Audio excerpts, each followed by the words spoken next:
corrections, changes?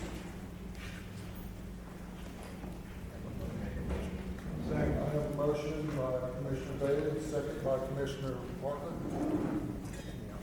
Any opposition? Hearing none? Adopted.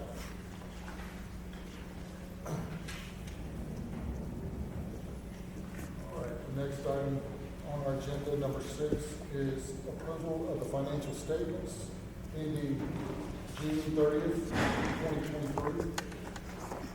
Any public comments?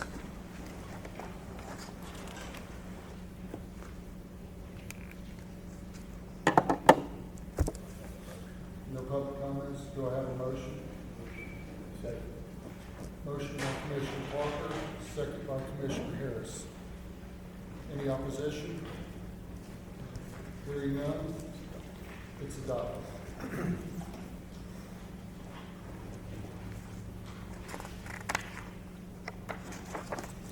Next item is a report from the LDC president. I don't have a lot to report. I just would like to say thank you all for volunteering your time as commissioners for the board. It's all important. Don't forget that. And hopefully there's more great things to come if we stick together. I also want to thank the Center for River Studies for allowing us to use their building. It's quite inspiring. And I don't know, the director, would you like to Yeah, sure. give us Just some real word? quick. So I'm Clint Wilson, professor of civil, interim dean of the College of Coast Environment. Whoops. But anyways, director here at the LSU Center for River Studies. I just want to take a minute to thank you all for having the meeting here, welcoming you to this space, and the collaboration between CPRA and LSU is something I think we can all learn from and use moving forward with producing actionable research, educating our students, et cetera, and working with the wonderful employees, scientists, engineers, staff at the CPRA. So, Bren, we appreciate this collaboration, this opportunity. I also would take a minute just to encourage you, if you haven't been here before or you have groups, students, et cetera, who want to come visit, please reach out to us. We do tours Monday through Friday, and so organize tours where you can learn about the coast, the river, about the work CPRA is doing, about the research we're doing. If you have other meetings with your organization units, you want a half-day retreat to get out of the office, whatever, please let us know and we'll accommodate you, okay? So again, welcome. I appreciate the opportunity. Thank you very much. Also, I would like to recognize Mr. Chip Ryan. Chip, I don't know if you have the time or if you feel like it, but things are changing. If you want to come give us a few words, let us know what's going on. I have to put you on the spot. I'm glad I went before Chip. I think I'll defer to Mr. Hodge on this. But, no, it's, I appreciate that. And as many of you know, seeing recent press releases coming out of the agency and the governor's office, I have recently resigned my position as chairman of the CPRA board. And after 15 years with the state's coastal program, I thought that it was time for a new chapter. So I have recently accepted a position with GIS, heading up their government relations. And I will revert back to what I said at your first meeting. That the opportunity that is in front of this commission is one that we all must take full advantage of. Because there's an incredible opportunity as a result of the watershed funding. There's been several conversations with the governor and the board. It echoes sentiments on some of the most recent conversations. But at the end of the day, all of us are in this together. Parish presidents, elected officials, and the private sector. And there's a lot of low-hanging fruit out there. And I think that decisions need to be made soon that will invest in projects that will lower the overall risk for the agency we're facing. And I just want to echo your comments, Mr. Chairman, and thanks to the commission, all the members who are serving on this body, because it's not easy. You all have day jobs. but this is going to take a concerted effort and a lot of bandwidth on your parts. And just want to thank you for your sense of partnership and for all of your work to get this commission. I'll leave that there. Anything else, please refer to Chairman Hobbs. Thanks, Chair. We appreciate you, man. And we look forward to working with you in the future. All right, moving on. That's all I have.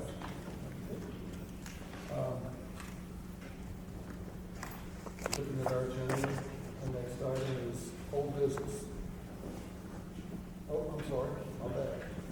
Legal counsel. There were a number of items that were requested that I look at.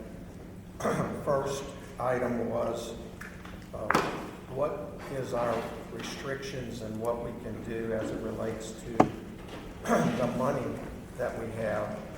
There is a memo that you should have that was sent to you, which is this two-page memo, which kind of outlines what my opinion is as it relates to Act 490 and the intergovernmental agreement. The restrictions within the money, which initially was $4 million, is for three specific things. One, the formulation and completion of the ARBC fiscal year 2024 annual plan. Second, the formulation and completion of the initial ARBC master plan. And three, the drafting promulgations of ARBC administrative rules and regulations for floodplain management. The question was raised as to whether or not any of that $4 million can go for specific projects. And because the funding is flowing through CPRA, the expenditures of these funds for individual projects must fall within the task that I just described. And if the tasks were completed and funds remaining, then the expenditure for an individual project potentially could be considered, but that would be something that would have to be done in consideration and approval of CPRA, because our funding flows through them and are restricted not just by the intergovernmental agreement, but by the statutory requirements. I thought it was important for everyone to be aware of the deadlines that are in Act 490. And the first deadline is development of an initial annual plan, and the deadline for that is January 1st of 2024. And that is in anticipation of something being presented to the legislature for consideration. Like the CPRA, the legislative oversight will take place over this annual plan deadline. So, folks, that's something we've got to really jump on and get going on in order to comply with that. The second deadline is the development of a master plan deadline, and that is prior to the 2025 legislative session. And finally, the last deadline within the Act is the promulgation of regulations, and those regulations are quite extensive of what the authority granted to the Amite River Basin Commission is by January 1st of 2026. Those are submitted to the legislature for legislative oversight, and we would have to go through the public notice requirements in reference to that. So it would be worthwhile to get some comments from CPRA as to whether or not any comments that they have about our obligations and what we can and cannot do with that $4 million, because we have to submit under the agreement for reimbursement, and we have to keep time for the efforts we do. So I think that hopefully answers the question of what we can or can't do with the money. Yeah, Mr. President, I would just say that we agree with those three sort of categories that are outlined there. I think when it comes to potential leftover money, there may be some question there. I would defer to David and Larry here just to make sure that we're following the law. And I don't know if you guys have an opinion that you're ready to share, right now or not. But the fact is, we've got pretty short amount of time to complete an annual plan, and ultimately a master plan is, I think, need to be the focus probably of this group, and we can worry about the extra, if there is any extra, kind of on the back end. One of the things, if you could address, is explain to the commission as it relates to how we can, because of the short time frame on the initial annual plan of what CPRA, with its present consultants in place, how could that work? Yeah, it's as simple as us putting a scope together, or this group putting a scope together and tasking that out to one of our existing contractors. It really is a matter of the amount of time it would take to get that scope together, exactly what it is that the commission wants and expects to see out of the annual plan. We can certainly assist with that. We refer to the commission, obviously, in terms of what that product would look like, what the timeline, budget, and so forth would be. And then we have a suite of contractors available to us that can do that kind of work. We'd be happy to task that out if that's the desire of the commission. And so that is, it's really as simple as that. Commissioner Portman, you got a comment? Yeah, so I'd like to, President, to request to put on the next agenda to authorize such actions in order to start that process with CPRA and what that looks like. So we can go ahead and start that process through the fact that we're in July. The deadline rapidly approaching. Can we add, can we just go ahead and add on this month's agenda as a point of order? Go ahead and It is unanimous if there's no opposition. make a motion and y'all can. Second. Motion to add this item to the agenda here for action. Is there any opposition? Okay, so to clarify that, Commissioner O'Neill, can you, Begin to engage the CPRA almost immediately with the scope of work, cost estimate, timelines, with the scope of work. Yeah, if I may suggest that perhaps the executive committee could get together and coordinate with us to develop a scope, schedule, and budget for developing an annual plan for the commission and get that work tasked out as soon as possible. certainly a sense of urgency, but definitely want to be thorough, that, we don't jump into something, make sure all our T's are, and the I's are dotted. You just say, if you're three of us, meet again, I have questions about, does the annual plan have a certain format? Who reviews it? Who approves it? Yeah. Okay, do y'all? So there isn't a particular format to it. It's to be submitted to the House legislative committee. Transportation. Yeah. Okay. And so We'd like to know what they're looking for, make sure we're in the same ball field. I think it would be more for y'all to decide what you want to present to them. So what do you want to do? And you tell them what you want to do. So rather than asking them, it's more a matter of you telling them. So, and we need to know this before we get started with tasking it out. So we're saying there's no format at all right now, we expect it to come up with a format and outline it, explain what we want, as opposed to following some other format that's in place already. Well, you can look at the CPRA annual plan Well, that's format what to we get an asked. idea, absolutely. But in terms of a requirement, Give us an idea of how to proceed. When the legislation was initially drafted, it was anticipated that it would attempt to try to follow the great parameters that were listed for CPRA, because they have an annual plan, they have a master plan, and the process was, that's what was in Representative Menzies' mind as he described it to me. So I think while your CPR is much more detailed and much more robust probably, that at least that could give you the framework. that's right. And I don't think, again, it will do with commission desires, but I don't think that, at CPRA, we've been doing this for 13, 15 years or so. I don't think we need a glossy, good-looking, as robust, to use Mr. Banks' terms, annual plan at this point in time. time. It can be fairly simple.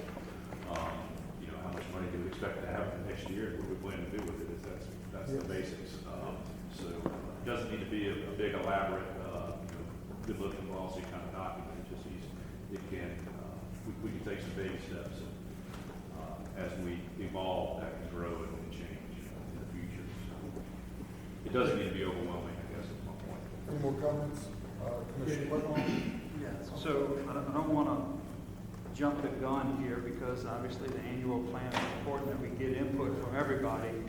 And so somehow we can get the executive committee to get that information, but we do need some feedback from the entire group due to the fact that, we don't want just 3 people of the group making the decision. Obviously, the executive committee is put up to push things forward for that. But I think we need to put in some kind of process to where we all are able to have comments and give input into the master plan, at least in the annual. Because obviously, where we spend $4 million right now, and how we do that is critical because this is the stepping stone for which we're headed.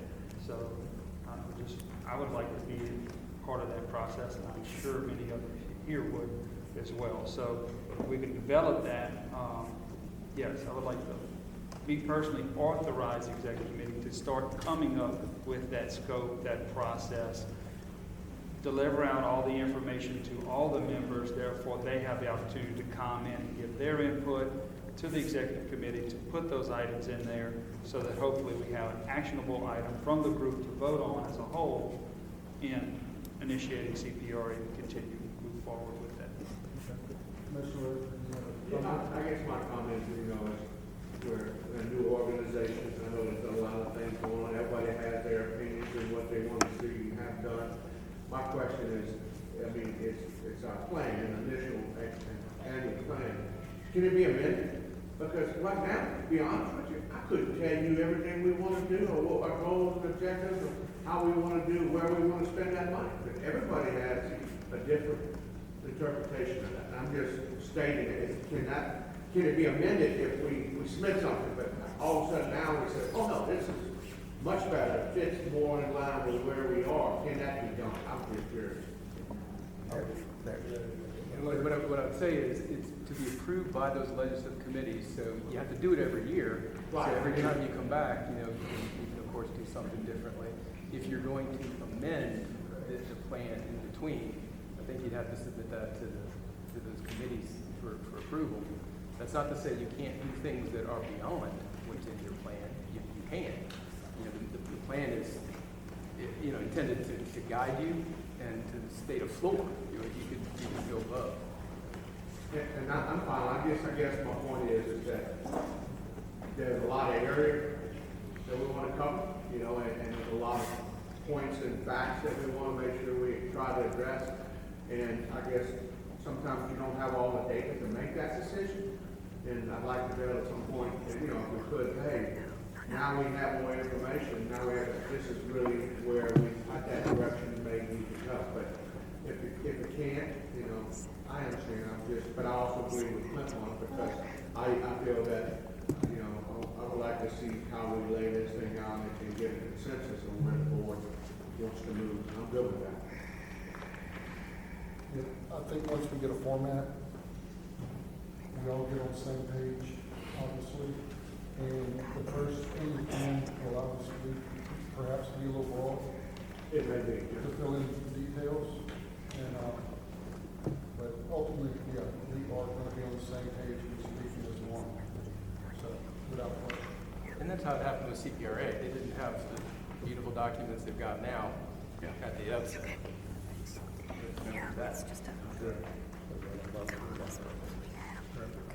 So we have a motion by Commissioner Rio and a second. Do I have a second to put it on the next? Second by Commissioner Rayford.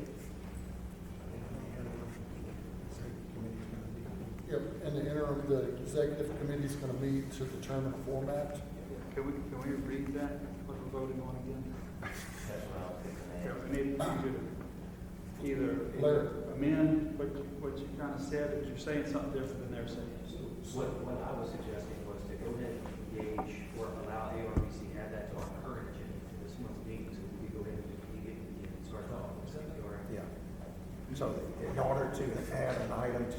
agenda, it has to be without opposition. What he wants, Mr. O'Neill wants to do is go ahead and add it to the agenda and direct that, start working with CPRA to come up with I guess, contractual agreement, Scope schedule. scope schedule, as he referred to it now. And in the interim, those things to be reviewed by the executive committee. Is what I heard some discussion about, but the entire board wants to be involved in that. So I go back to, I don't want to get our wagons on our horse, so to make sure that we have the right format before we start going down the road. And that can be done on our own, without any kind of putting it on the deal now. And our next meeting that we can have, will address this, how to get started with CPRA to do, once we agree on the format, know what to put in the content for the board. Yep.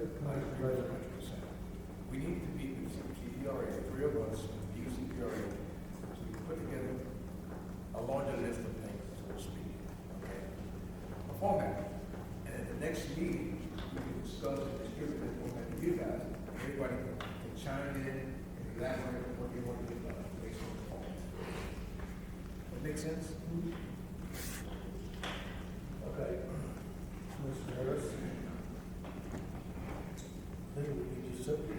We can get a copy of what your, initial annual plan was, then it distribute that to everybody, and then we come up with, here are the items that where we're going to get our funding, what our plan is, how we're going to spend the money and everything.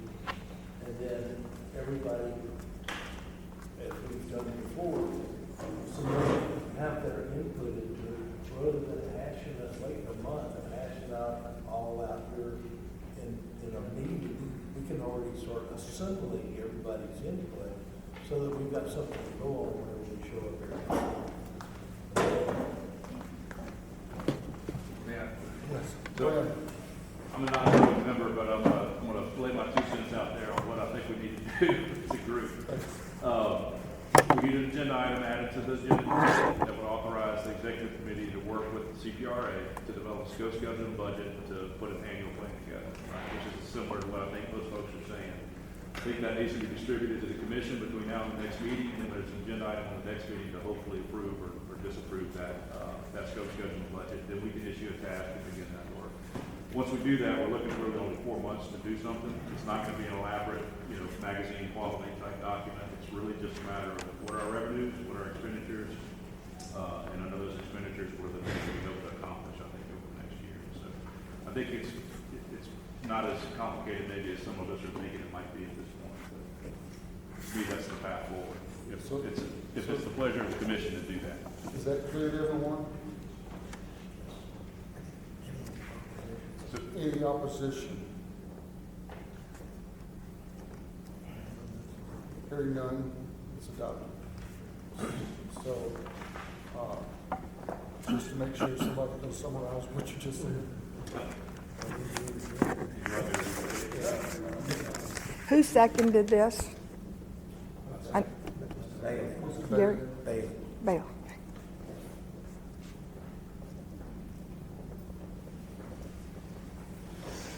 So we'll be in touch on putting that scope schedule and budget together. Kind of going down the list of things that we directed me to look at, working with David Peterson from CPRA Legal Counsel. As you recall, we had a request for some of the usual requests for information from our 2016 interactive river basin flood map. And as a result of working with Mr. Peterson, in your package you will see a very detailed 9-page user agreement that would be used in which individuals may request access to this River Basin 2016 flood map and the data that's included. It's in your packet. If it looks okay, we already have a request from a resiliency study that's going on with LSU. And they are interested in using that material. We would ask that you consider taking action on this item, and that this item this would be the agreement that we would use in anticipation of others, and in this case, the LSU request.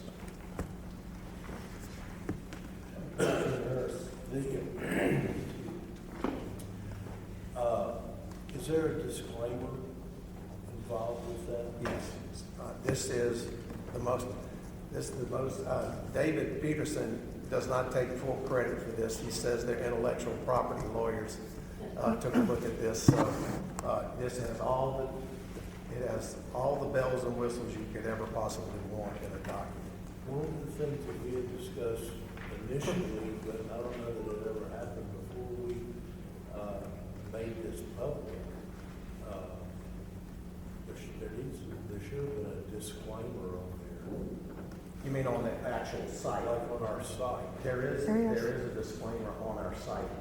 Before that, because when I went over there, I didn't, you have to go in and check, yep, I understand this before you can go on the site. Well, Stoka Brown is here, and he is,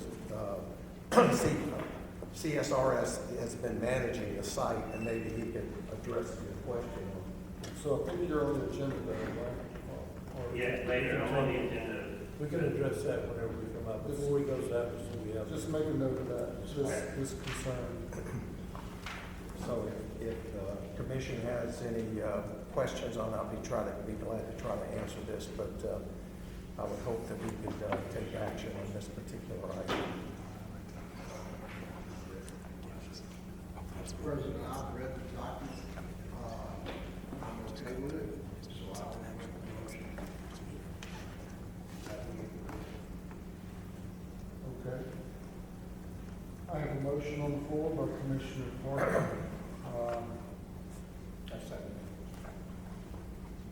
Second by Commissioner Bell.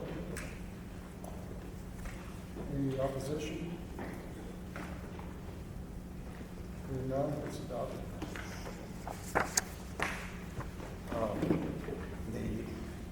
The next item that we have on the agenda, and I do not believe, Tony, did we email out the evaluation? Yeah. It's in their packet, It's in too. your packet. As a result of some actions that were taken back in 2018 at the request of the legislative auditor, we have in place information concerning salary adjustments, but it did not have any particular discussion as to how you do the process.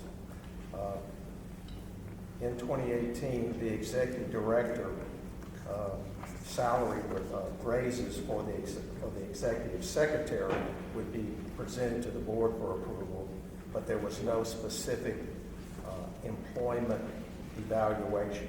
So what I did is I took the Ascension Parish process and basically stripped out Ascension and used Ascension Parish as our process for employee evaluation. It is very similar to civil service process, but both employees of the commission are unclassified employees.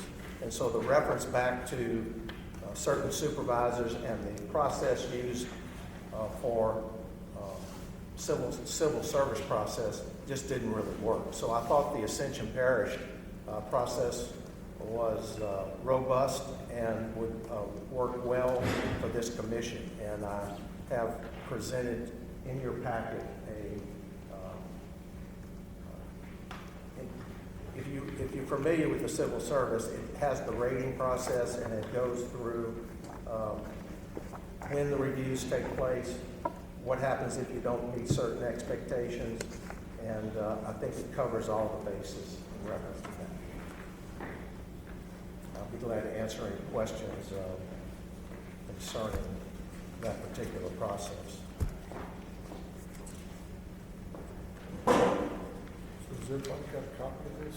It's in their packets. It was behind the user agreement. So, you all had a chance to take a look at it, any comments on this? Any public comments? Commissioner Clement? Yeah, I think this gives us a starting point, really. We can amend this in the future if we run into any issues, so, just gives us a starting point. So, we can always provide more in whatever situation is specific to this organization moving forward. That's all.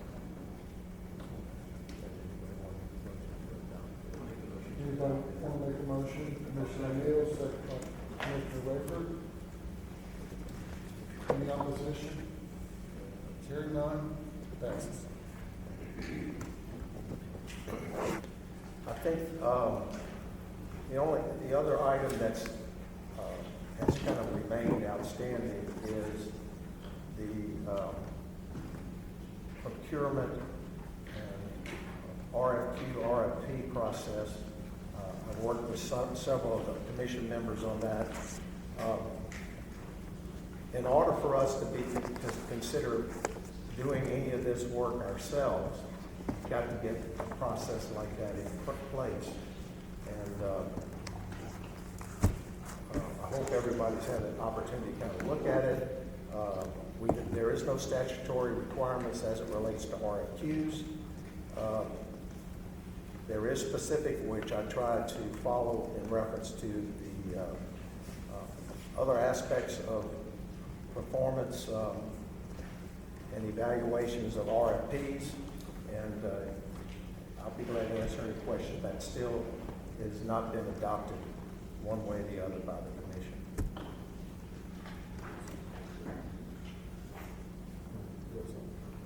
Well, it's what's been previously passed out. It's in the packets. It's in the It's packet. thick. It's thick, yeah. And it was emailed to you, and y'all also looked at it last month at the meeting.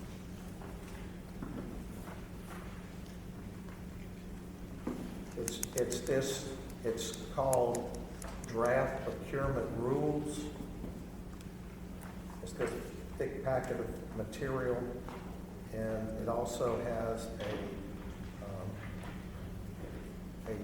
professional service contract guidelines, and also a draft set for request for qualifications. So if the board decides at some particular point that it wants to have RFQ out, this kind of gives you the framework for that particular document. And again, this can be modified as you go forward, but it has, I think, all of the necessary protections for the commission to proceed. Commissioner Clement? So this is one particular item I'd like to hold off on until we get an executive director in place. We have CPRA, we can use their processes, they're well established and well streamlined. I'd like to have that executive director who's going to be responsible for this and putting it together to get their input. Hopefully they have experience in RFPs and RFQs, and so it's critical that that person can carry out these duties. So it's in my opinion, it's critical to get their input. So I believe we should just hold on this item and wait until that person is in place to get their input. You know, my opinion is I don't think we have to invent the wheel on this. Just say that we're going to follow the state and federal guidelines for procurement laws. Does that sound right? I mean, that's what we do. But holding off, I mean, somebody want to make a motion on holding off? I mean, Yeah, I'll make a motion just to hold off until we get the executive director in place. motion by Commissioner Quintal to hold off on this until we get an executive director. And utilize the CPRA And for utilize those services in the meantime. In the interim, okay. There's some responsibilities for the executive director. So right now, we don't have one, so it's going to address what we do in the interim. So We feel like in the meantime.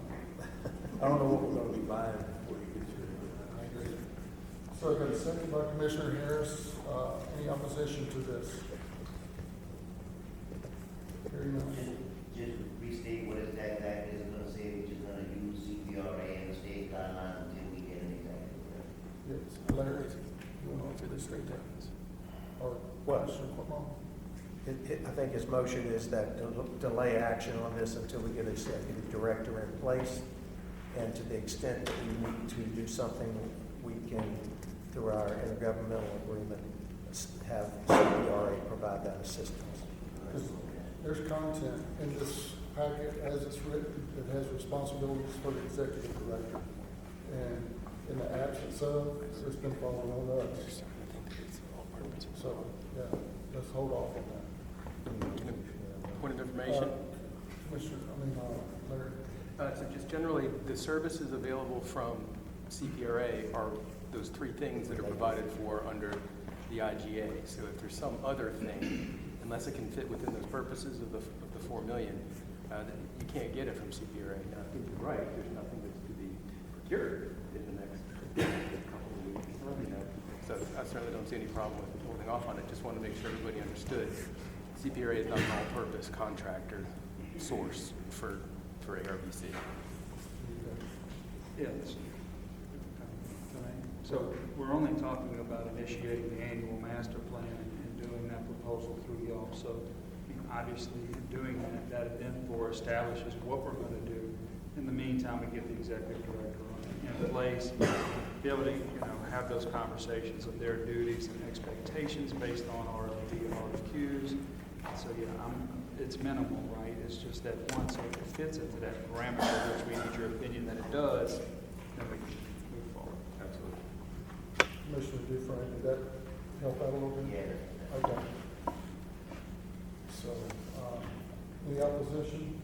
We had a motion on the floor, and it was seconded, and any opposition to hold it on? Okay. Hearing none, it's adopted. That includes the items that were on my list of things to respond to. Now we'll start with old business. Okay, on the agenda, under old business,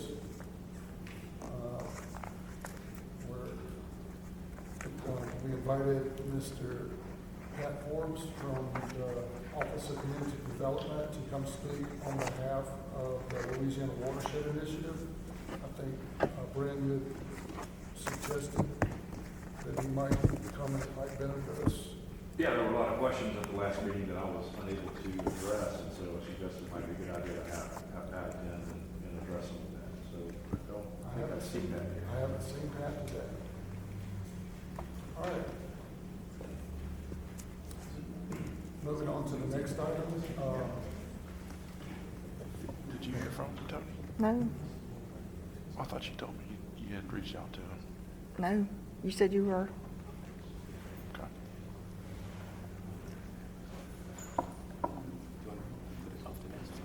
Yeah, I suggest that we do the same for the next meeting. I think there's still some outstanding questions, and I know a lot of concerns for the commission. I can tell you that, alluding back to some of Chip's comments earlier, that I do know that Pat was directed to reach out to Region 9 representation to discuss the watershed initiative, the council work, round 2, and all of the above, and try to answer the questions of the commission. So I would maybe suggest we re-invite Pat for the next meeting. Absolutely. Okay, moving on to the next item on the agenda, LWI Round 2, deadlines, ranking, criteria, timelines. Good one. I didn't go to discussion. After Pat. Oh. This is, I have the order. So, no, we have not yet. So, there is a LWI discussion. So, anybody want to discuss anything about LWI? Yes. That's the Louisiana Watershed Initiative.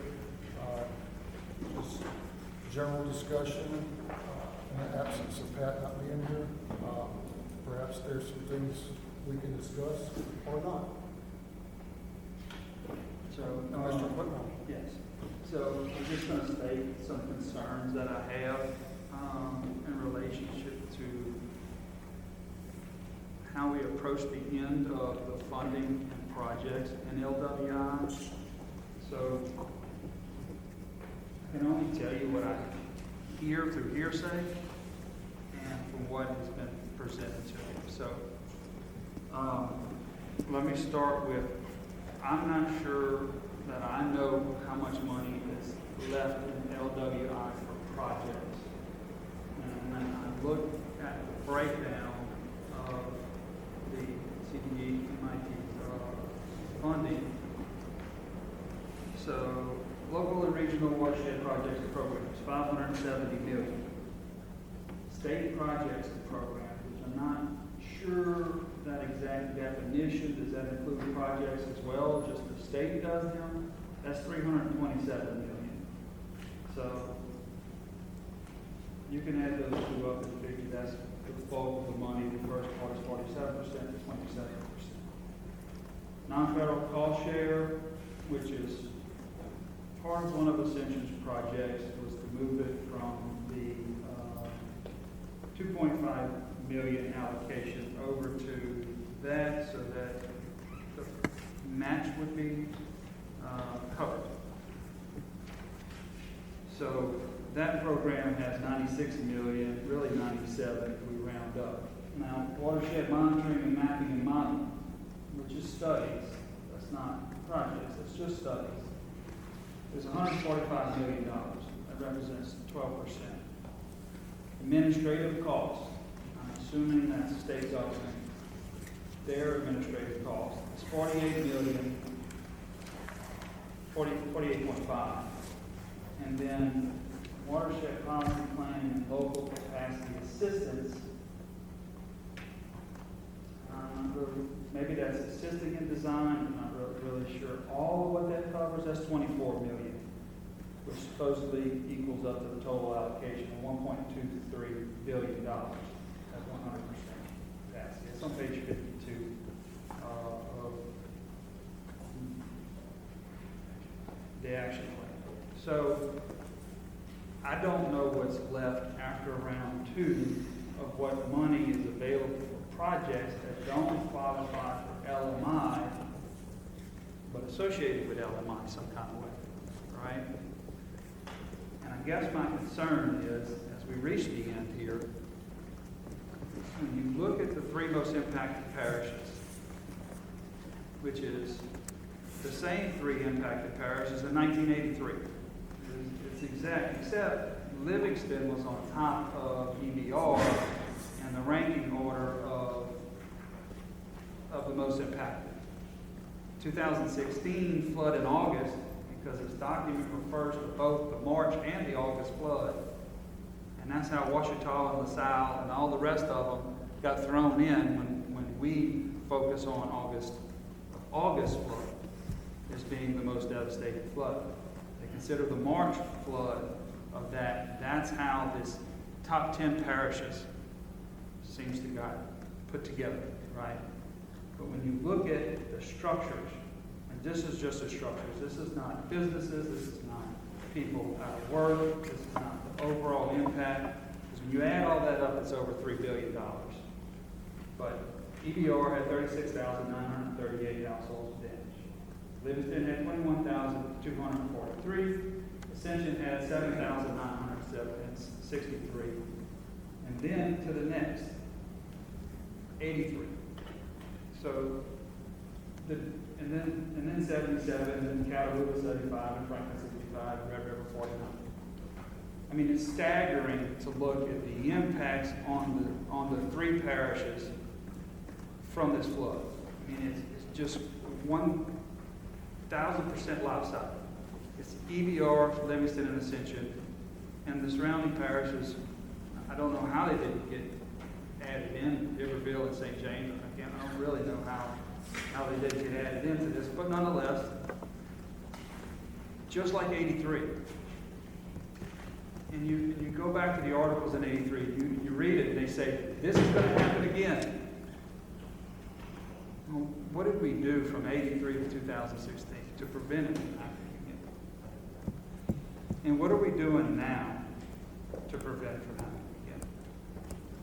We've been preached to it. You gotta focus on regional. It's gotta be more than one parish. You know, folks, so what did we do? We got together as parishes. And we said, okay, in May of 2021, again, Manchac overflows, floods all kind of people. Here we are again from 2016 to May 2021. It wasn't as massive, but we still had the same issue, right? And then we have lawsuits between EBR and Everville. We got aqua dams going up, right? Everybody's trying to protect their own. And so we were asked to work together. So we did. Came up with 3 projects that would benefit the region to offset a future 1983-2016. And we submitted those projects. I know that Ascension has done a ton of modeling, design, conceptual work on theirs. I believe PLD has done a ton of work on Manchac and presented that. And then the Amy River we've got hundreds of studies already done. But the 3 projects, in order to mitigate the impacts of that flood, when it happens, or worse, a worse storm in the future, needs to be funded. Because ultimately that's why this money was received. And the people were told that. Here comes the help. 1.2 billion. Here it comes. Well, what regional projects have we done that the parishes have agreed to that will help them? Because we are the boots on the ground. The feds ain't coming sandbag. The feds ain't coming to do that. The state's not going out there and saving people from their homes and their trailers and the boats. We are. We do. And we're the boots on the ground. So when we say, here it is, here's what we need to protect our residents, bam, and it falls on deaf ears, that's trouble. Because once this opportunity is gone, we'll have the next major storm. And we'll look back at this moment and say, you know what? We could have done something. We had the money, we had the projects, we had the data, and again, we have done a disservice to the people we represent. And I mean, this is why this committee was created. This is it. To look at the Amy River Basin and to try to mitigate future floods.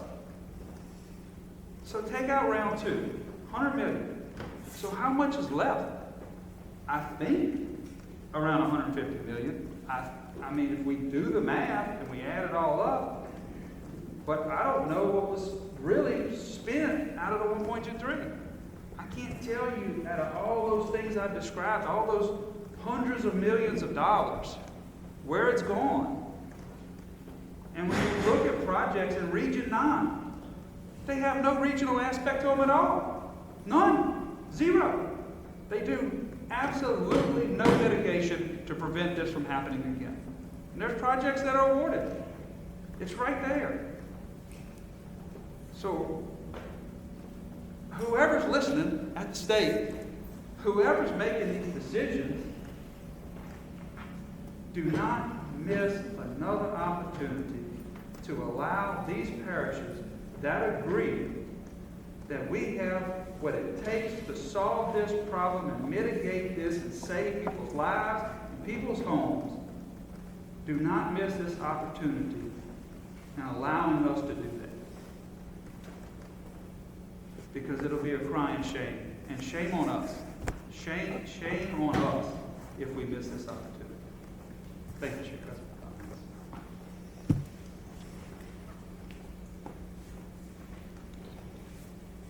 Thank you, Commissioner Clinton. Anybody else like to discuss Louisiana Watershed Initiative? Commissioner Ray? Yes. You know, as a parish who has been very lucky in receiving some of the funds for the Watershed Initiative program, we have we have received some funds on that. Certainly, I'm very appreciative of that, but also, I know that the intent originally when the funds were coming to the state of Louisiana, it was meant to address the hard impact areas of the basin area. And to me, and the criteria that they're using to establish what do you make round two, do you get approved for round two? Well, I know you have to look at some factors, but I also feel like that some of the restrictions or some of the guidelines that they're gonna rank you for, I just don't feel like that's applicable for us when we're talking about this, talking about the money being spent in the areas that were heavily hit by flood. And last time I checked, the water doesn't know whether you're black or white, or you're the north part of Paris, south, it just knows you better do something about getting it done. You know, and I'll be honest, when we were told by the watershed group that y'all need to look at projects that are regionally based, quite frankly, in Flintmont, City of Baton Rouge, Livingston Parish, Central Parish, Iberville Parish, all of us got together to look at what we could do to address and minimize the flood risk. And I think we had LD that has that data and studied that for us, you know. But I don't see the dollars there, and I agree with Paris President there when he said, I don't know what's money left, and I don't think there'll be enough left to do what we want to do if you look at what all the requests have been submitted. And some of the stuff, I just don't feel like the criteria meets those guidelines that what it was originally established for. I mean, that's my concern, number one. And quite frankly, we did look at it from the regional. I don't know if we've ever had a better relationship than we've had right now with our parishes. I mean, that's a fact. And I'm not opposed to expanding some areas to be able to address our basin. I mean, because we're all in the same boat. Well, we'd like to be in the boat, but we're in the same pond together. I mean, that's reality. And when it rains, and it's coming again, you can book it, it's coming. You know, and right now, you look at the water out there in the Gulf, it says it's never been hotter. Looking at it, and the Weather Service Bureau now has changed the ratings of the hurricanes and went drastically up. And, you know, and I just feel like that we don't get enough communication from the group. And while we have a lot of meetings that I attend on my watershed group, sometimes by the time I finish, I'm not even sure if I'm coming or going. You know, and I also have projects that are sitting out there, they're not necessarily state related, but I mean, I got hazard mitigation funds that we got from 2016, and not yet have I got one project out for construction. Because I can't only work through the contract problems that they bring up and say, well, you didn't do this, and you didn't do that. Well, when the rain comes, I say, well, one thing we did do, we told you that it was going to happen again. But to me, I am a little concerned, and I'm appreciative of what funds we have, but I also know that if we're going to have a commission, then we need to work as a commission. And I'm not opposed to working together with anybody, but the criteria that's being laid down,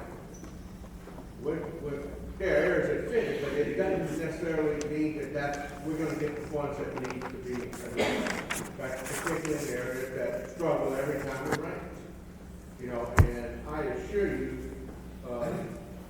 something's got to change. Something's got to be able to help us move those funds to the areas that it was originally intended for.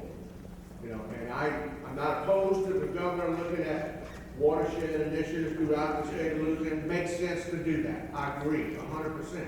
We don't use those funds to help facilitate that. And that's what's taking place. That's where that administrative cost that if you look in what President Flintmont was making reference to, that's where it's at. So that's all I wanted to say.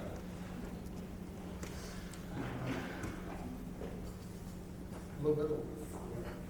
So, I didn't explain to the public what the three projects are and how they are intertwined, because that's important. They don't see what we submit to LWI, so it's important that they understand what they are. On the western side, in Ascension, there's a pump station that puts water into the Mississippi River. It takes water out of the basin completely, takes water out of Manchac completely, and puts it into the Mississippi River where we had unlimited capacity with zero impact. Wait, Clint, you said the western side, Well, it's the western project, right? I'm kind of moving from west to east. but it's located on the east bank of the Mississippi River. right? Yes, Okay. yes. It's Okay. just, Yeah. at the end of where the Western Ascension. Yes, western part of Ascension. So that gives the ability to drain Spanish Lake Basin. When it's up, we can regulate those levels so that that capacity is there. When it reaches elevation 10, there's over 2 billion gallons of water in Spanish Lake Basin. Just the basin, not Bayou Fountain Basin, not Ward Creek Basin, just in the Spanish Lake Basin. It also allows to take Marvin Bro out of, half of Marvin Bro out of, sending it to the eastern part where it goes into parts of Livingston and St. James as well. Then we move over to Manchac. Warranted, right? Everything funnels from Iberville on the eastern side, Spanish Lake Basin, and that part of Ascension that drains into the basin, Bayou Fountains Basin, Ward Creek's Basin. So increasing Manchac makes sense completely. But if you look at the modeling, when it rains and it floods, the Manchac flows west from Ward Creek. Doesn't flow out to the Amite River. Flows backwards. Flows towards the Mississippi River. That's where it flows. And it fills in all those reservoirs. That's going to seek its lowest elevation. And so all that water, including Spanish Lake, all that Bayou Fountain Reserve fills up. So there's more billions of gallons of water in addition to what's in Spanish Lake. And all that then has to turn around and go out through Manchac, out to the Amite River. And that goes into Livingston, eastern part of Ascension, and St. James. So once that water gets there, we've got to fund some kind of mechanism in the Amite River to get that to Lake Maurepas. And so all three of those projects regionally work together to ensure that that water gets out to the Gulf of Mexico. That's where it needs to go. It needs to get to Lake Maurepas. And so those three projects need to be funded. And I also believe St. James should get some protection money because they're at the bottom of the funnel. But those are the projects that need to be funded. Those are the projects that the parishes have come together and have been forced to look at regionally and have submitted to the state for funding. So I needed to explain how all three work together and why each needs to be funded accordingly. And we all agree as parishes that that needs to be funded, and that's what we need to mitigate a future flood.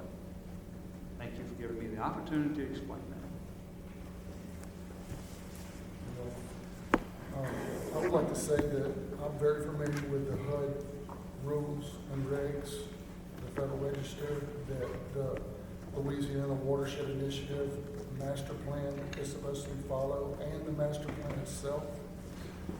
One of the things that disturbs me on behalf of Iberville Parish is that 50% of the LWI money is supposed to go to the most distressed and impacted areas. Most impacted distressed areas. In the master plan, there is a map, and it's produced by HUD, and in the HUD rules, they said, that the master plan can be amended, but my concern is from Iberville is that East Iberville, if you're familiar with the women's prison, Elaine Hunt's, Syngenta Chemical Plant, Honeywell, Bayou Paul Road, Bayou Manchac Road, Carville, all of those areas that's in East Iberville Parish was not recognized as being one of the most impacted and distressed areas. Although it's still connected, we're right across the bayou from East Baton Rouge, we're right across Alligator Bayou from Ascension Parish. So my point is when we're very optimistic. I remain optimistic. I sit on 3 regional steering committees. I'm been optimistic all along. But when we get started, and I have to, there's the starting line, and Iberville Parish is behind. And, you know, so, and I raise this issue, it seems like every time it puts you on a defense. And it shouldn't be that way. So that's one of the concerns is we are impacted. So, just, y'all had to do this, so. Any more discussion?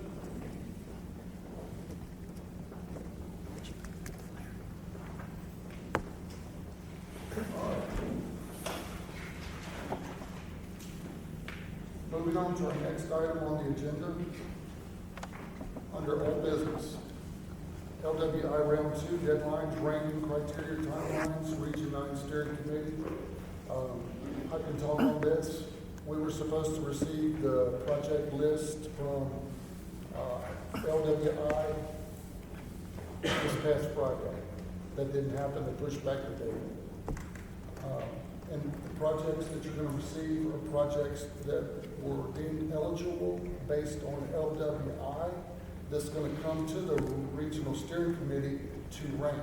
The ranking system, is this it?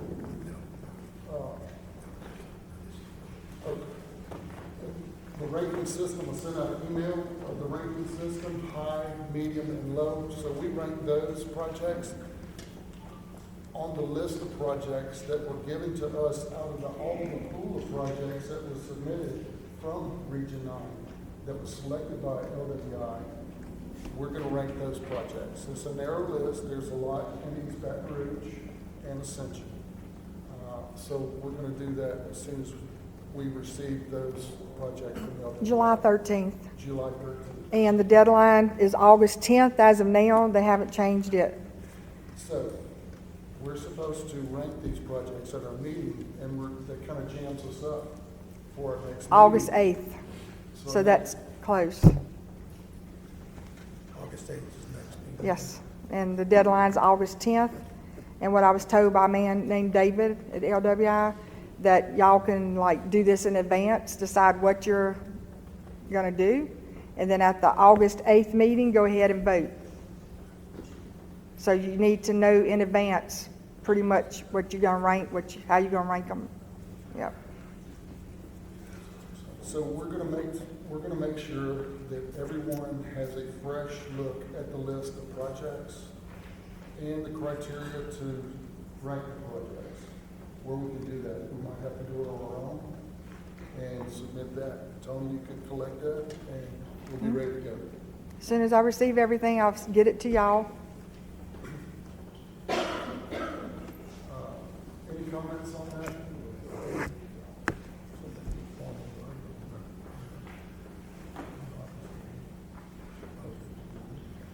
So Larry's clarifying on August the 8th, there'll be a formal vote. And those projects that we vote upon will be given to a watershed council who understand, makes the ultimate decision.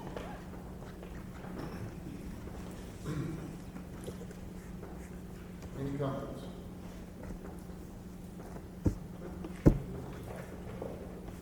All right, next item is approval of our auditor for FY 2023 through 2024 audit.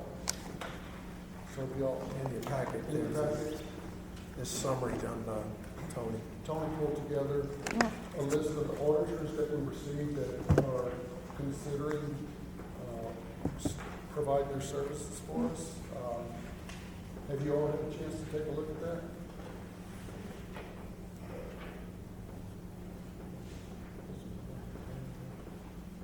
So, looking at this, y'all got this in the past, right? Okay. So looking at the first page, there's the first item, you can see the prices. They're all pretty much the same, except perhaps the last one.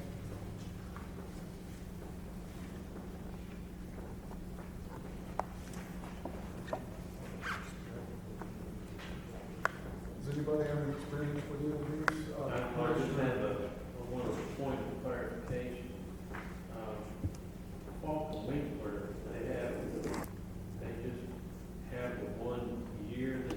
Correct. Their proposal's actually in your packet, and that's correct, 1 year. So 1 year as opposed to, We were gonna go ahead and sign up them for 3 years, and they pretty much gave us what they would do for 3 years, but that company gave us for the first year. so that's the only company that did that?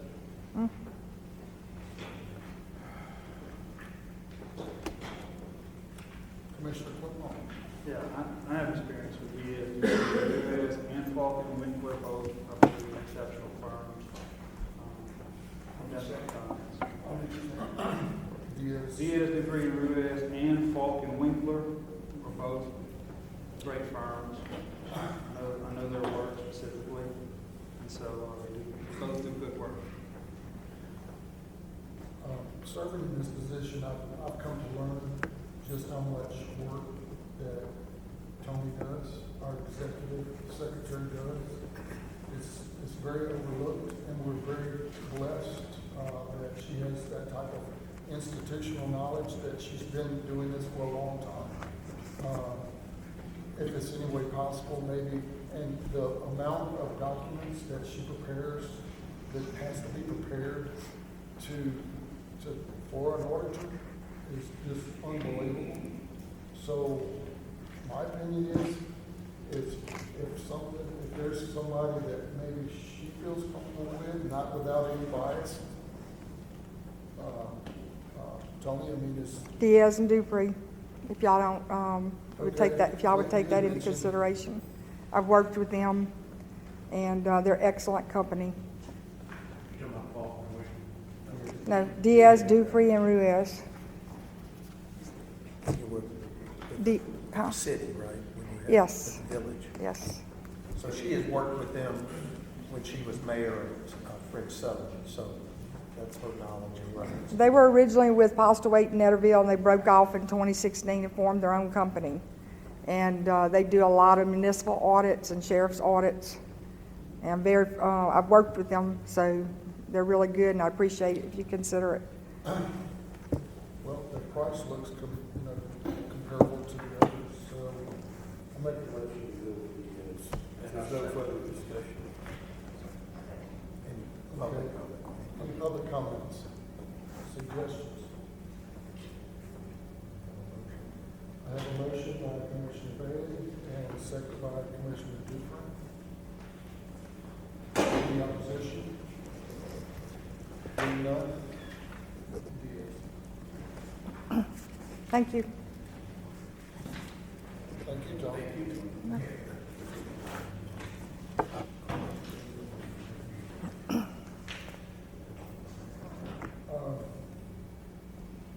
We covered the approval of the LDC RFQ procurement process. That has been third, and so our next item is an update on the executive director search. Tony, can Yeah, you they have until give us an July update? 14th. They have till July 14th to send in submissions. As of yesterday, we're still getting submissions. So at the next, I guess after July 14th, I mean, were y'all all able to view these on the shared folder? Yes. So after July 14th, that's the deadline. And I guess y'all gonna decide to, how y'all gonna do that, because you said the whole board wanted to have input at the last meeting. So I guess y'all need to decide who's gonna sit down and actually get it down to a few. I'll tell you, Every time we get them, every time I go ahead and I put them on there. So you need to watch it daily and see. I got you first. Yeah, yeah. Tony said you need to go back to the original email to upload that file. If you didn't save it a different way, yeah, yeah. I'll be honest, I've accessed the same original email multiple times, and it's showing the updates that are on the file. So you just go back to the original email, click the link. If you're accessing it from your email, it should be, at least it was. We had one applicant that actually resubmitted because of updated certifications. So, Does the board have any suggestions on how we want to proceed about maybe limiting some of these resumes? Because I'm gonna tell you, like it was mentioned before, it's all over the place. I think people just go out and send resumes for whatever reason, just to tell their significant other or whoever that they put out a resume. Don't worry, I'm gonna get a job. Could be unemployment too, because you gotta show you've tried. Perhaps there's a way to call out some of that and narrow it down, because it's a little overwhelming.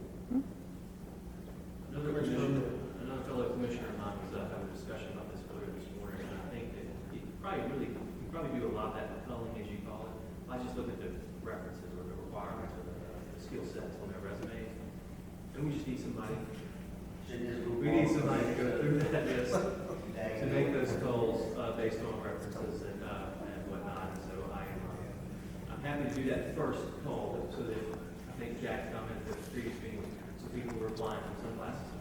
So there, we've got some folks from Forever 21 or Sunglasses Up that are applying that don't have the requisite skill set. We can pull those out quickly. I can maybe create a spreadsheet of people who might not qualify based on the job description, and whomever's left, we might just email to the entire commission, say, these are the folks that do meet or exceed those requirements, qualifications, and come up with some type of vetting process. You guys are free to go.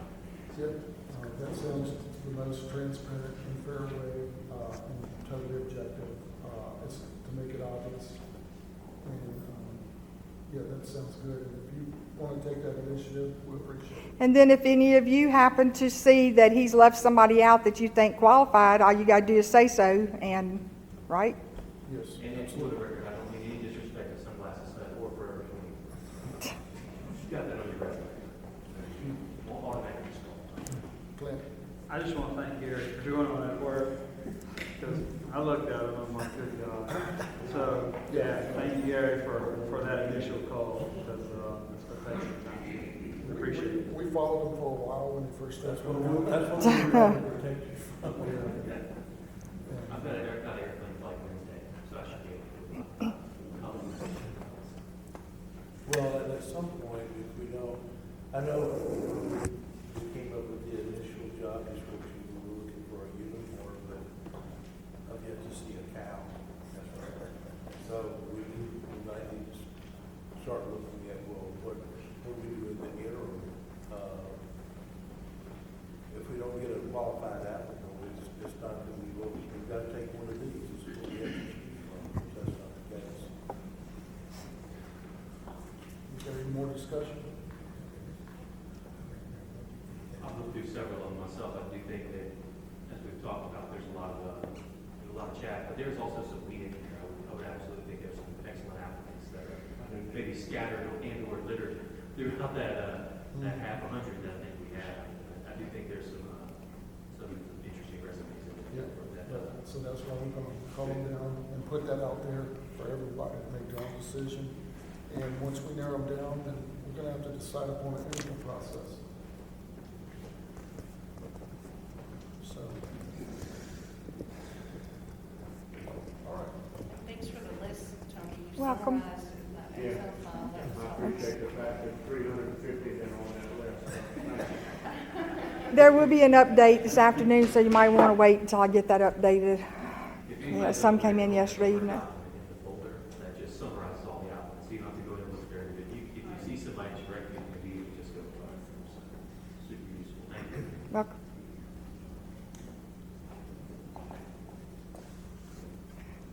All right, any more discussion?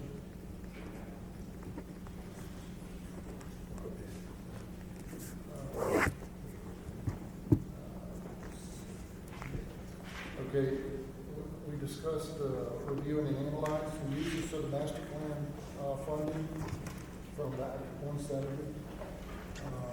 So the next item is ARDC employee annual performance review policy. We talked about that a little earlier, and we're going to pass out some handouts on what the executive committee come up with.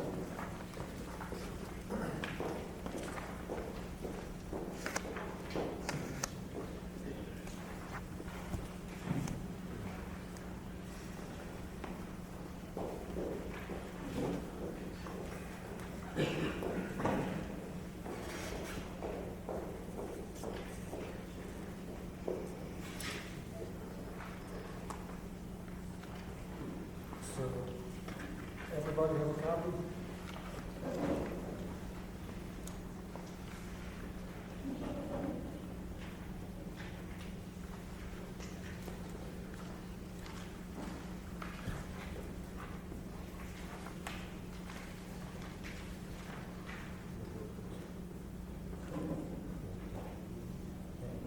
So, we met and Larry helped us walk through this and, Larry, if you don't mind, can you kind of interpret?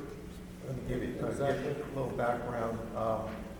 We had a Zoom meeting with the executive committee on July the 5th, and we were provided, and the second page, which is the scoring criteria that was used for this particular evaluation, and the next page is a listing of all of the duties and tasks that Tony has been involved with. At the meeting, each of the executive committee members separately scored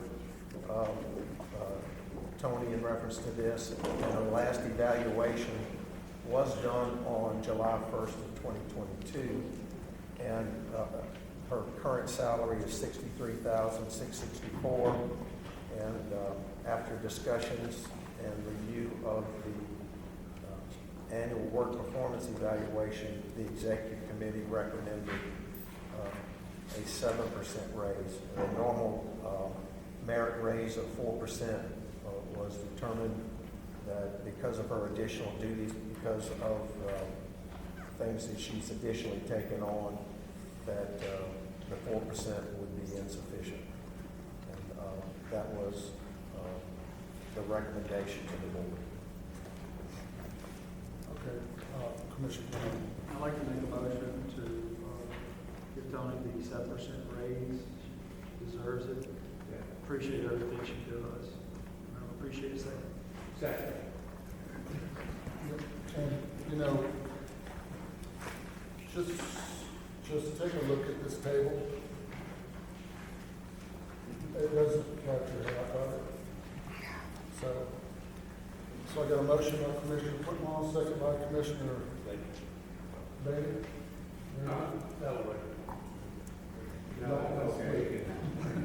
I'm trying to second it too, Tony. Thank you. Thank y'all. Now we get to make a motion. First, is there any opposition? Yeah, whatever. Good idea. Commissioner Bailey, you got a comment? And I really want to make a motion second, because I previously served on the board, working with Tony, really close. And I've seen that Tony worked with not just the attorney, but also the previous director.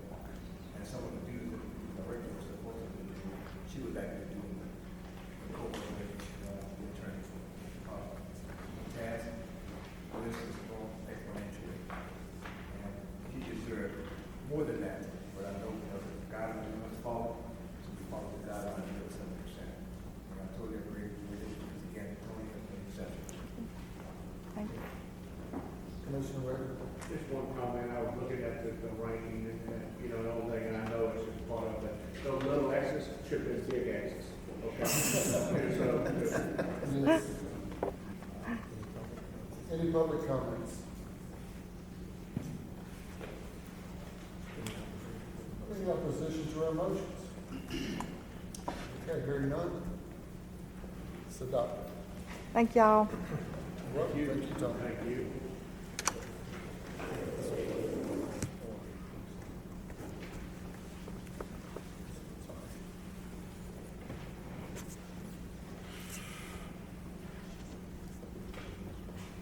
Okay, so, last item, since we talked about policies and procedures, the last item on our agenda for this meeting is, Comey River Diversion, canal project status.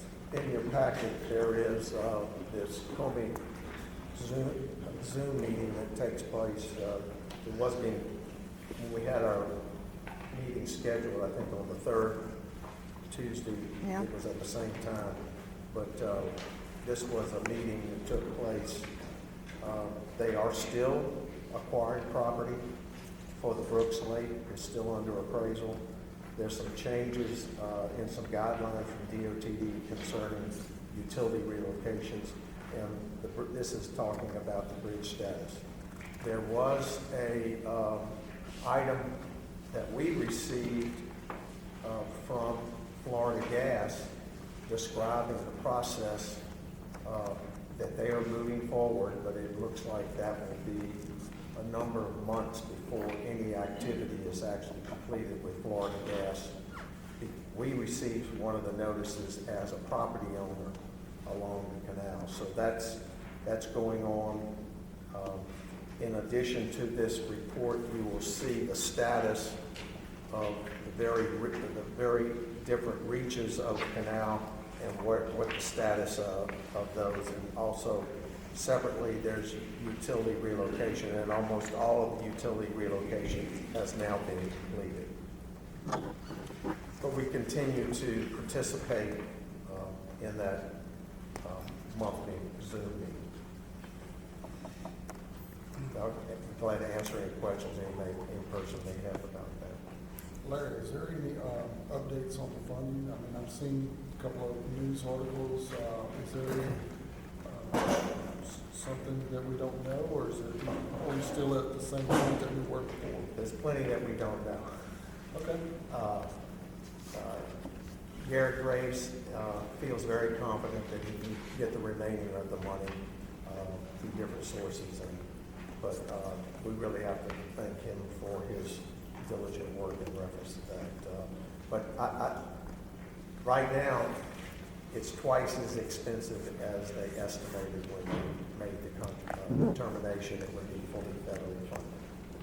And again, you have to recall that this commission has on hand some $10 million, approximately $9 million, I guess, is the dollar amount that is restricted for use on the canal. So just be aware of that going forward.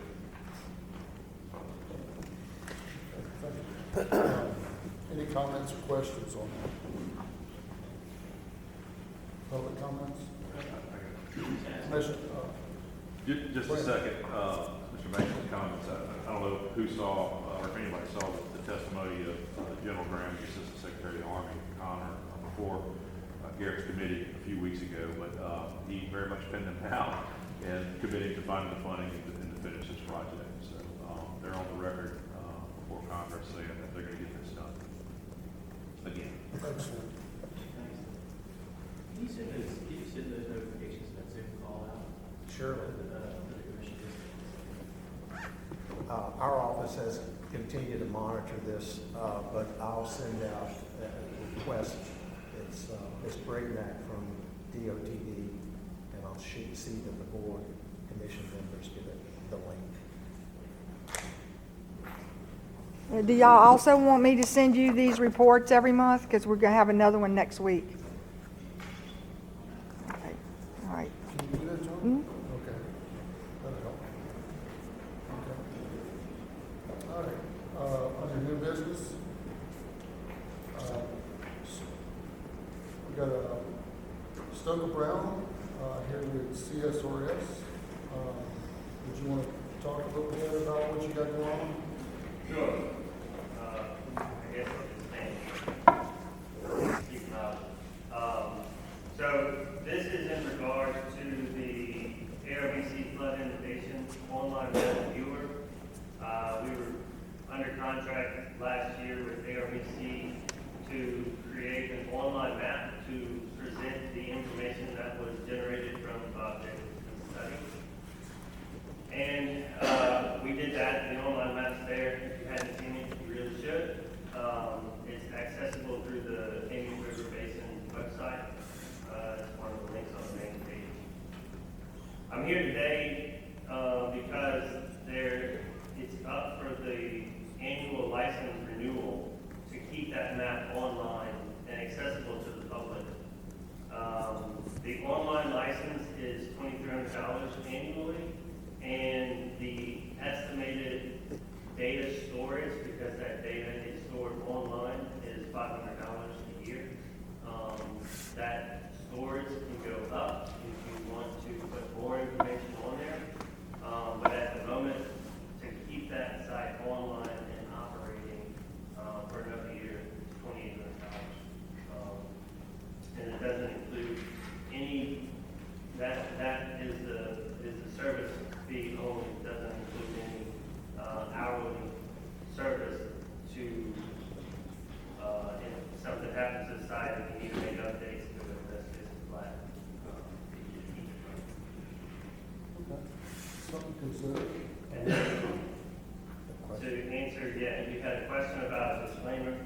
We worked with Larry, last year to develop a legal review and disclaimer that comes up on the site.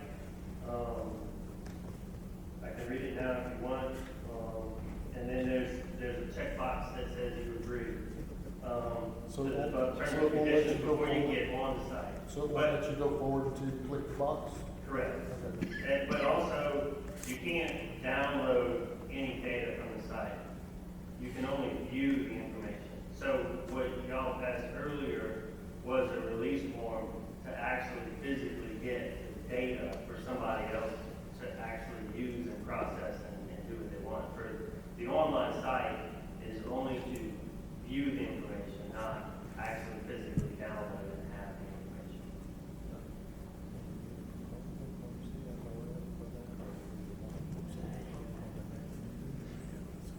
I'd have to go back and look at, when it's due with RGIS. All right, Stoker, would you consider, since you were involved in the construction and mentioned the whole process and maintenance of it, you want to submit a proposal to the RDC for this? Yeah, sure.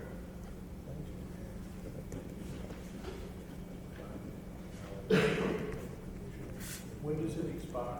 Yeah, she asked that. I'll have to get exactly when it's expired. And I'll get that information and get back to you as soon as possible. So, Larry, A question I had, you indicated that that's pure licensure and storage aspect, correct? Yes. So the question is, as part of your proposal, do you want to, you Yeah, said there's so certain modifications. $5,000, I think, not to exceed $5,000 to, which will include some hours of maintenance as needed, would be sufficient. And just make sure you understand, that's just to maintain what's existing there. That's not to add any new data sets you might want to add to it, or review the feedback that the public gave, right? The public gave a lot of feedback on the results of the 2016 flood mitigation map that was created. Those have yet to have been reviewed. So the $5,000 for annual would be to just keep up with that.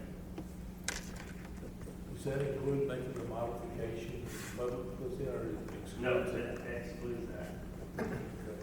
How many, but right now, you're monitoring the public's input that's coming in? No, so right now, we're not under contract to do anything for the online map. Who sees that whenever they can come in and they put? So anybody that goes onto the website can see the points that feedback is done, but you cannot, the public cannot access the information in those points. No, but I thought there was a place in there where that there was a discrepancy.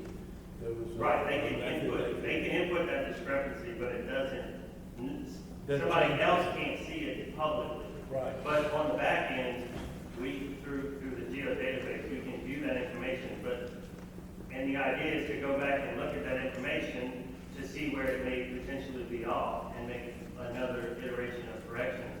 But we do not have the Right, contract. that's my question. You're the one that's seeing the public comment. We could, but we're not going in and looking at that because we don't have the contract. Is anybody doing that? No, sir. maybe a price for that also. Okay, so you'd like a price to review the public feedback that was from the online map? Have you got an idea how much feedback we've received over that? Yeah, there's more than 100. Okay. Commissioner O'Neill? Do we know in the past how much how much maintenance costs there's been associated with it beyond that of just simple hosting maintenance and so forth? It's not been significant. If you could give us an idea about that, I think it might be a good idea. Commissioner Clement? How was this originally paid for? This was originally paid for funds through that the ARBC had. I don't know what specific funds that came from the ARBC, but it was a professional services contract through ARBC. Commissioner Bailey, did you?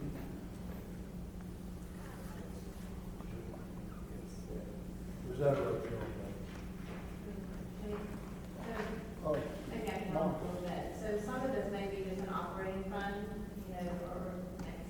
It's part of our floodplain management plan originally.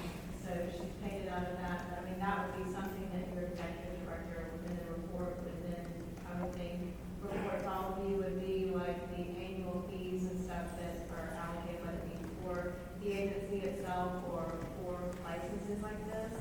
I'm assuming that there's something, or there will be something in play that, the president, vice president, and like for instance, TLD has authorizations purchasing policies, whereas if things come up last minute and some bill needs to be paid, you know, whether it's $1,000 or $3,000, whatever the board would determine, the president, the vice president, and the executive director have the purchasing authority. And the executive director, if in an instance where that would happen, and I've had a board meeting, I call the president and vice president, I've got an invoice that needs to be paid before the next board meeting for approval. So we can't get on the board meeting, I at least get my president and vice's approval. I then reiterate that on, reiterate that on my executive director report, the avenue that I took outside of the board's approval. But it would make sense to have some kind of authority for at least those three individuals. I don't know if this agency's ever had it, but it comes up occasionally where you're, you know, you may be missing invoice and you're a day or two past the board meeting, that's something to consider. But these fees would be normal and, you know, as far as operating what you have on your website. And like you're saying, it's not for the public can't download any information, it's just they go onto it and they see what you have input into what you want them to see. If there are public sees or discrepancies, what I think Vice President Harris is asking is you submit something then to correct those errors, to kind of maintain, do some maintenance within that. Is that right? Right, and to validate, you know, Yes, sir. there was a criteria they had to submit so that we knew that was accurate data. Yeah, we first have to go and validate that the feedback is valid. And then at that It's point, not on the if we list. believe that it's 2 feet off, then we could go back and look at making corrections to that. Okay. Commissioner Poole. So when we get this proposal, you think we can go ahead and look at seeing if we qualify for $145 million, $670,040 for the watershed monitoring, mapping, and modeling of the LWI? Before we agree, I mean, can we see if the state will pick this? I mean, this is 2016, correct? It is part of this model we're presenting to the public. So let's see if we can tap into those funds instead of it coming out of our general fund. It just makes sense. Absolutely. So it's worth looking into. Noted. Stokes, will you get us those proposals? Okay. All right. Thank you. Commissioner David. Just now, we get procedures in place and adopting it, right? If that company, the only company can do this, or we, ex mayor, or we, this is our legal guidelines to just like give us a proposal, or should we guys have other companies to do so? This is a professional service, this is a professional service contract that can be done without.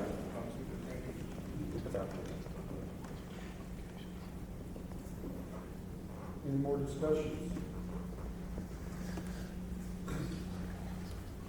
Is there any general public comments from the public? Anybody want to say something about ALDC or LWI or CRDC or about CHIP? CHIP? Brad, you want? He's not wearing a tie.